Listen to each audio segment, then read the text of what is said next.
Buenas tardes a todas, a todos.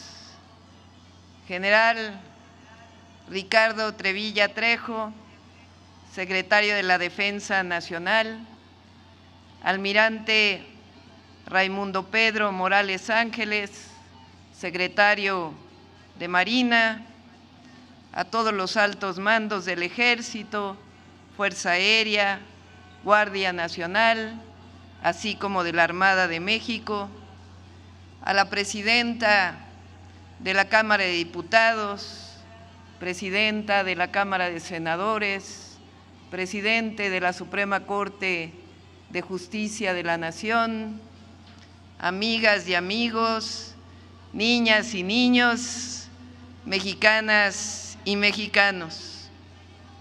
Hoy, 20 de noviembre, recordamos el inicio de la gesta revolucionaria de 1910 y con ello convocamos a la memoria profunda del pueblo de México, que a lo largo de su historia nunca aceptó la injusticia como destino. La Revolución Mexicana es una de las grandes transformaciones del siglo XX que reivindicó derechos sociales, soberanía e independencia, recursos de la nación y el derecho del pueblo a elegir a sus gobernantes. La revolución fue un levantamiento armado contra el dictador Porfirio Díaz, quien encabezó durante 34 años un régimen de opresión, autoritarismo y privilegios. Porfirio Díaz se presentaba como un defensor del orden y el progreso, pero en realidad construyó un régimen autoritario sostenido por la represión, el miedo y la sumisión forzada del pueblo. Bajo su mando, las elecciones se convirtieron en una simple simulación, donde los resultados ya estaban decididos de antemano y cualquier oposición era perseguida, encarcelada o silenciada. Todo ello mientras se entregaba recursos naturales a compañías extranjeras, despojaba a comunidades indígenas de sus tierras para entregarlas a particulares nacionales y extranjeros, mientras convertían a los dueños de las tierras en trabajadores agrícolas con extenuantes jornadas, salarios de hambre y tiendas de raya que mantenían al jornalero con cada vez mayores deudas. Así, en las haciendas, minas y fábricas predominaban jornadas inhumanas, salarios miserables y castigos para quienes se atrevían a protestar. La represión a los pueblos indígenas fue cruenta. El ejemplo más atroz de ello fue la verdadera guerra de exterminio contra los yaquis, con el objetivo de repartir sus tierras a particulares. El progreso, entre comillas, del porfiriato fue en realidad un progreso para unos cuantos, construido sobre la explotación brutal, el racismo social y la injusticia cotidiana. El país vivía un brillo artificial, ferrocarriles, calles modernizadas en las ciudades, mientras la miseria crecía en el campo, discursos de orden, mientras se reprimía levantamientos a sangre y fuego. Los trabajadores que intentaron organizarse eran perseguidos, encarcelados o asesinados. Las huelgas de Cananea y Río Blanco mostraron al mundo la brutalidad con la que el régimen respondía a la exigencia mínima de justicia. Las libertades políticas estaban canceladas, la prensa independiente era acosada, los opositores eran vigilados, exiliados o silenciados, y las elecciones, como dijimos, no eran sino una simulación. En realidad, lo que se trataba era de perpetuar el control de una élite que gobernaba sin responder al pueblo. Ese era el México al que se enfrentó Francisco I. Madero y al que previamente se habían enfrentado los hermanos Flores Magón, encarcelados y exiliados. Madero, un hombre profundamente convencido de la democracia y la legalidad, buscó primero el camino pacífico. Escribió, recorrió el país, fundó un partido político y llamó a elecciones libres. Su mensaje encontró eco en una sociedad cansada de la opresión. Pero cuando Porfirio Díaz, después de haber prometido en una entrevista que no se reelegiría, decidió una vez más aferrarse al poder y mandar encarcelar a su principal opositor, fue entonces que el apóstol de la democracia comprendió que el camino institucional estaba cerrado. Fue en esa hora oscura, luego de su detención en San Luis Potosí y de escapar hacia Estados Unidos, cuando tomó una decisión que cambiaría la historia de la nación. Con plena conciencia del peligro, entendiendo que su vida corría riesgo y que la suya sería una lucha desigual contra un aparato autoritario, Madero redactó el Plan de San Luis. Ese documento, escrito en el exilio y en la incertidumbre, llamó a desconocer el régimen ilegítimo y fijaba una fecha para levantarse en armas, el 20 de noviembre de 1910, hace 115 años. El Plan de San Luis decía: los pueblos, en su esfuerzo constante porque triunfen los ideales de libertad y justicia, se ven precisados en determinados momentos históricos a realizar los mayores sacrificios.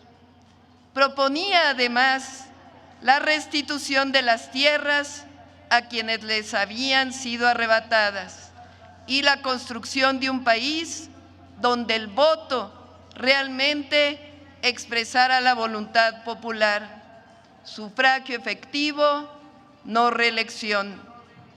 Se sumaron al llamado campesinos, obreros, sectores diversos, hartos del autoritarismo. Zapata y Villa, grandes héroes populares, que en un inicio acompañaron a Madero en la lucha por un país justo y democrático. El Plan de San Luis fue más que un llamado a la rebelión, fue un acto de fe en el pueblo de México, fue la convicción de que ningún poder, por grande que sea, puede imponerse a la justicia y a la verdad. El llamado de Madero tuvo eco. Después de solo 6 meses, el 10 de mayo de 1911, el general Navarro, defensor porfirista de la plaza de Ciudad Juárez, se rinde ante los revolucionarios. Madero emprende su camino hacia la Ciudad de México. Es vitoreado y aclamado en cada pueblo y en cada ciudad. Su entrada triunfal a la Ciudad de México solo recordaba a la entrada de Juárez después de la conquista de la Segunda Independencia. Es elegido presidente por voto popular.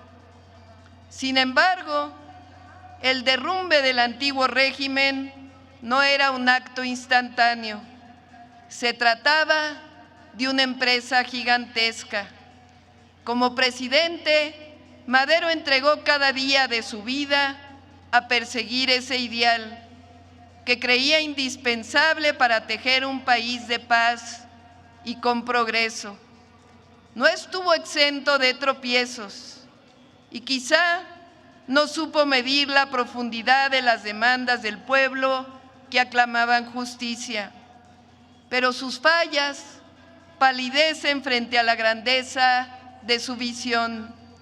Fue un pionero de la democracia, cuando ésta apenas era un susurro, un soñador audaz que decidió luchar contra la inercia de décadas de injusticia y autoritarismo. El golpe de Estado que derrocó a Francisco I. Madero y al vicepresidente José María Pino Suárez en febrero de 1913 fue una traición orquestada desde un grupo del viejo régimen porfirista dentro del poder militar que permaneció y fue respaldada desde el exterior. Durante la llamada Decena Trágica, los enemigos del gobierno, entre ellos Victoriano Huerta y Félix Díaz, conspiraron para destruir el proyecto democrático que Madero representaba.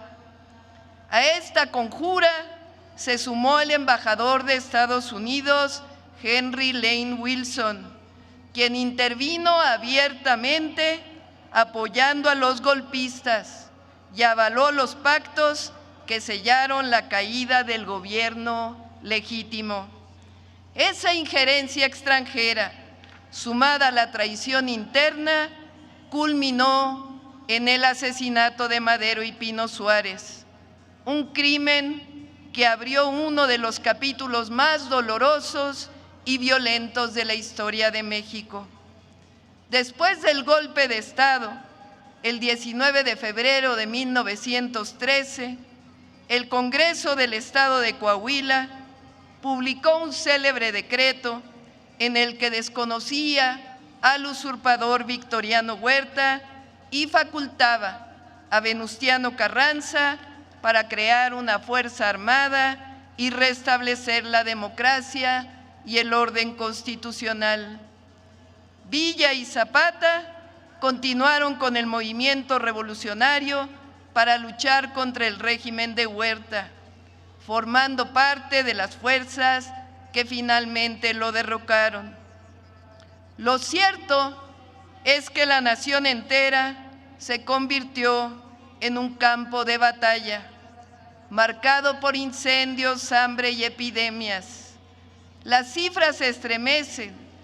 Entre 1913 y 1917, según don Jesús Silva Herzog, la guerra, la miseria y el tifo arrancaron la vida de 1 millón de mexicanos.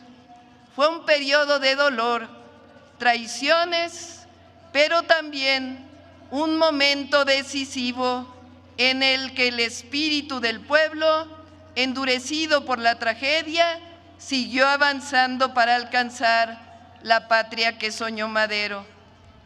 La Revolución Mexicana quedó plasmada en la Constitución de 1917, la más avanzada del mundo en cuanto a justicia social.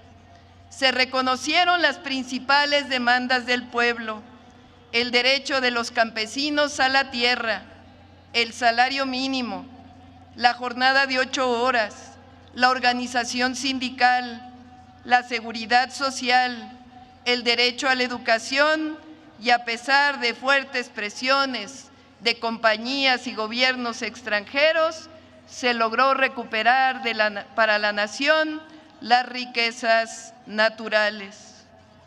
El general Lázaro Cárdenas cumplió años más tarde la letra escrita de la Constitución de 1917.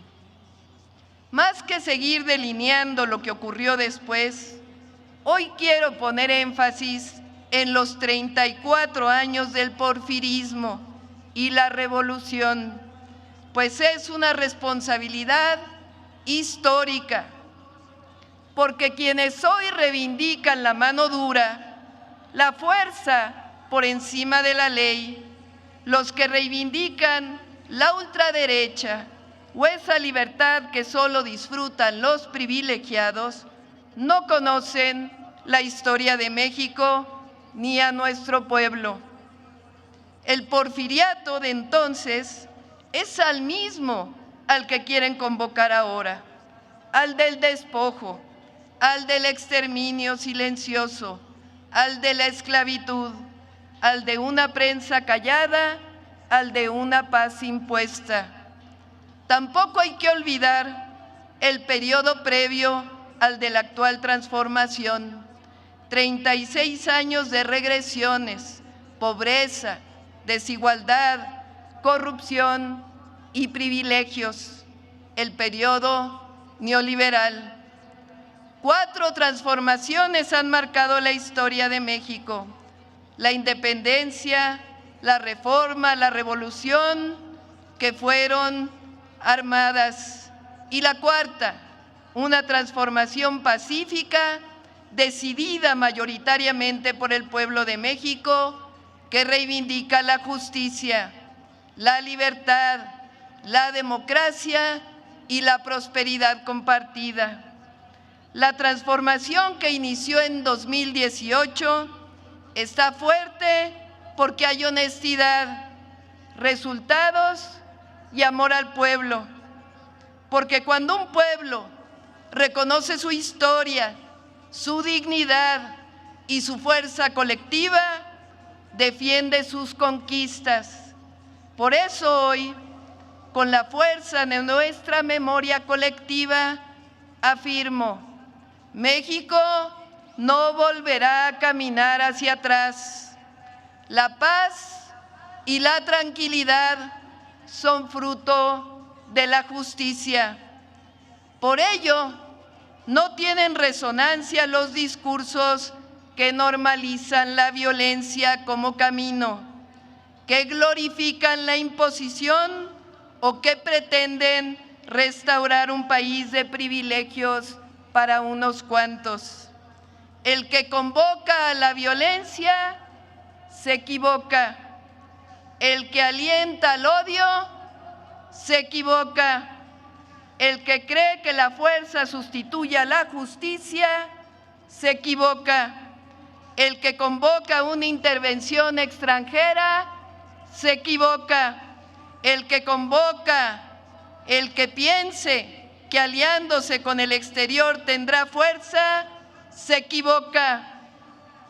El que cree que las mujeres somos débiles, se equivoca.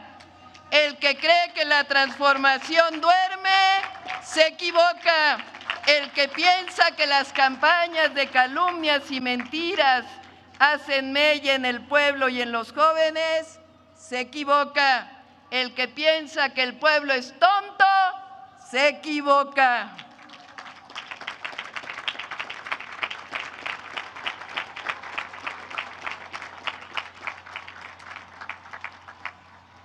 México vive un momento que antes parecía imposible. Hoy el poder ya no se usa para someter, sino para servir. Ya no hay imposiciones ni privilegios. Hay constitución, hay democracia y hay un gobierno que escucha, que respeta y que responde a su pueblo. Hoy las libertades no solo se otorgan desde arriba, se ejercen desde abajo, desde cada barrio, desde cada comunidad, desde cada voz que habla con dignidad. Porque en México ya nadie es silenciado, ya nadie es perseguido por pensar distinto. Y eso es una conquista del pueblo de México. Hoy el gobierno dejó de ser un espacio reservado para unos cuantos. Ya no es un club de privilegiados. Hoy representa a todas y a todos, a quienes estudian, a quienes trabajan, a los comerciantes, a los jóvenes, a los indígenas, a las mujeres, pero sobre todo representa a las y los que menos tienen, a las y los humildes para poder conseguir su bienestar. Se acabó la era de los lujos del poder, se gobierna con austeridad, con ética, con honestidad, porque que se oiga bien y que se oiga fuerte. La autoridad moral no se compra ni con todo el dinero del mundo, se construye a lo largo de la vida con coherencia y convicciones. Por ello, no aceptamos la corrupción y desde aquí seguimos luchando con la ley en la mano contra la impunidad.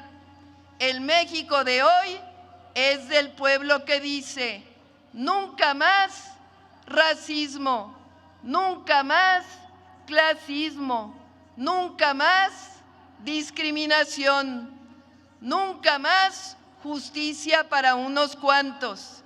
Nadie ni nada por encima de la ley, nada por la fuerza, todo por la razón y el derecho.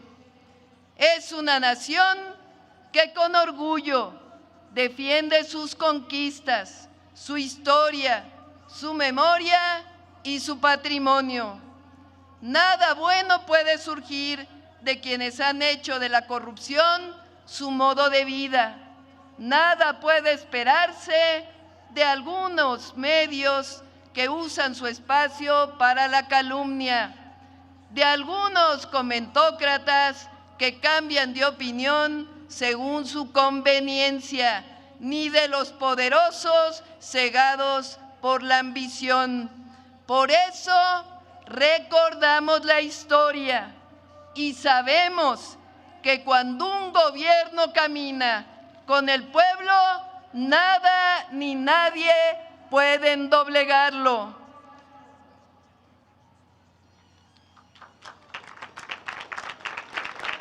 Nos calumnian porque saben de nuestra honestidad, saben que no nos vamos a someter a los intereses de quienes antes ostentaban el poder o gozaban de privilegios, ni a ningún gobierno o interés extranjero. Saben que no seremos figuras decorativas o simples instrumentos de quienes estaban acostumbrados a robar y a concentrar el poder económico y político del país. Contamos con el respaldo de la mayoría de las y los mexicanos, sobre todo de quienes habían sido históricamente olvidados, porque buscamos la prosperidad compartida, porque sabemos que por el bien de todos, primero los pobres, y que con el pueblo se hace todo o no se hace nada.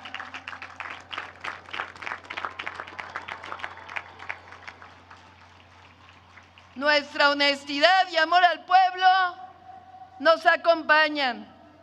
Por eso la campaña de calumnias, de mentiras, no hacen mella, porque el pueblo sabe que no nos vamos a doblegar frente a la ilegalidad o la injusticia.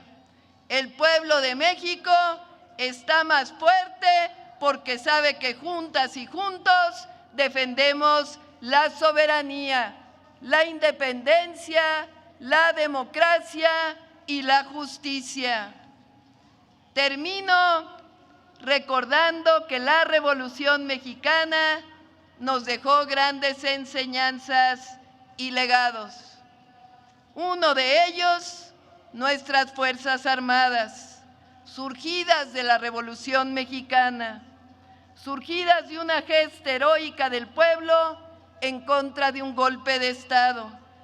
Por ello, reconozco y el pueblo de México reconoce su patriotismo, su valor, su entrega y servicio al pueblo. Felicito a todas y todos los oficiales de Marina y Defensa que ascienden este día histórico 20 de noviembre y les convoco